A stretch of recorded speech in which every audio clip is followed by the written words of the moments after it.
Postpartum hemorrhage may be primary or secondary.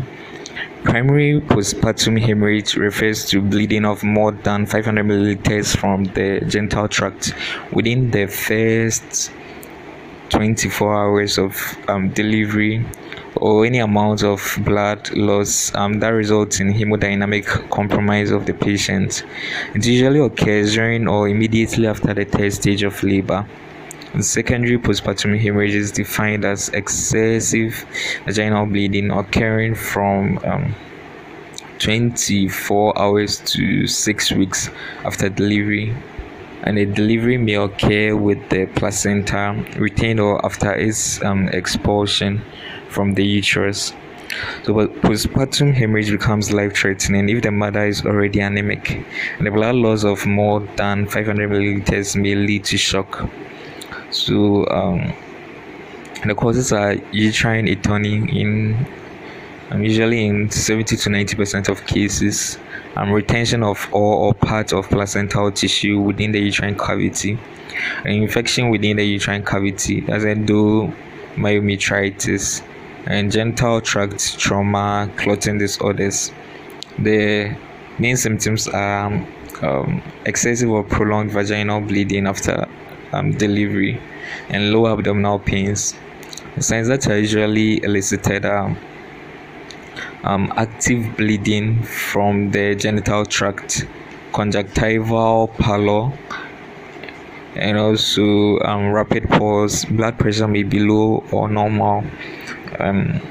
Deterioration of maternal levels of consciousness, flabby, poorly contracted uterus, obvious tears in birth canal or perineum, also obvious retained placenta and suprapubic tenderness. Investigations are FBC, circling status, bedside clotting test, blood grouping and cross-matching, ultrasound scan if patient is stable, to check for retained placenta tissue. The main treatment objectives are to identify the cause and stop bleeding as quickly as possible, and also to correct hypotension, to correct resulting anemia. On pharmacological treatment, so due to uterine atony, that's postpartum hemorrhage due to uterine atony in 70 to 90% of cases, and also with no placental retention. You massage fundus of uterus to stimulate contraction, and encourage woman to empty bladder or pass a urethral catheter to empty the bladder and monitor urine output.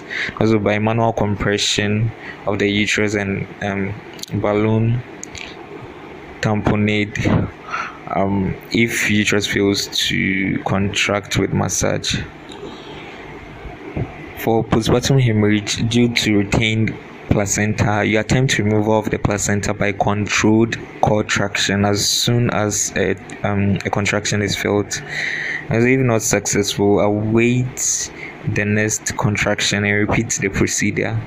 If the placenta cannot be expelled in this fashion, manual removal under anesthesia is indicated. If the placenta has been delivered and is incomplete, exploration of the uterus and manual removal under anesthesia is indicated. If the facilities for manual removal of placenta under anesthesia are not immediately available, you refer to hospital. Bleeding with the uterus well contracted and placenta completely delivered. So examine the patient in the lithotomy position with adequate analgesia or anesthesia, and good lightening to identify in suture, perineal, vaginal, and cervical tears. If the tear or tears extend into the uterine body, effective suturing cannot be performed, and repair will involve a laparotomy.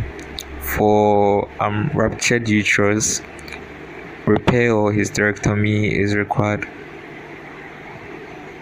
For bleeding associated with coagulopathy, bedside clotting test, 5 milliliters of blood placed in a 10 milliliters round bottomed glass tube should clot in 6 minutes. The pharmacological treatment If the uterus is poorly contracted, as a 21st line treatment, you give oxytocin IM 10 units start, and then oxytocin IV infusion 10 to 40 units in 500 milliliters dextrose saline or 0.9% or normal saline. Dose not to exceed 40 units. If intravenous oxytocin is unavailable, or if the bleeding does not respond to oxytocin, and the second line medications are recommended. So second line treatment, we give misoprostol sublingual 600 micrograms for postpartum hemorrhage prophylaxis within first minute of delivery, and misoprostol sublingual 800 micrograms that if patient is conscious for as well postpartum hemorrhage treatment. Or third line treatment, you give agometrine IV 500 micrograms that or oxytocin agometrine IM as a drug combination, oxytocin 10 units and agometrine 500 micrograms that. Or you give oxytocin misoprostol stats oxytocin IV 10 units and misoprostol rectal 600 micrograms. High rates of adverse effects like nausea, vomiting, and high blood pressure occur in women treated with agometrine. So they should not be given to women with hypertension in pregnancy or heart disease. For protracted bleeding, uncontrolled by oxytocin and other uterotonics, or if bleeding is due partly to trauma, you give tranexamic acid and slow IV. You should not exceed 100 milligrams per minute.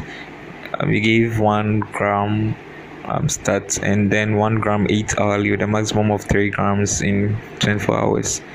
For hypovolemia, if sodium chloride 0.9% or Renget's lactate IV and blood transfusion as clinically indicated. Anesthesia for manual removal of placenta, you give morphine IV 2.5 to 5 milligrams start as required if no anesthetist is available, or petidine IV slowly or IM as 1 milligram per kilogram 6 to 8 hourly as required with a maximum of 100 milligrams per dose. Also diazepam slow IV 5 to 10 milligrams 8 hourly as required, not more than 2.5 milligrams per minute. We do not mix petidine and diazepam in the same syringe. We monitor respiratory rate of patients closely. We stop drugs if respiratory rate is less than 12 breaths per minute. We can also give ketamine IM as 5 to 10 milligrams per kilogram start, or ketamine IV 0.5 to 2 milligrams per kilogram start. Ketamine must be used only by trained medical officers or anesthetists.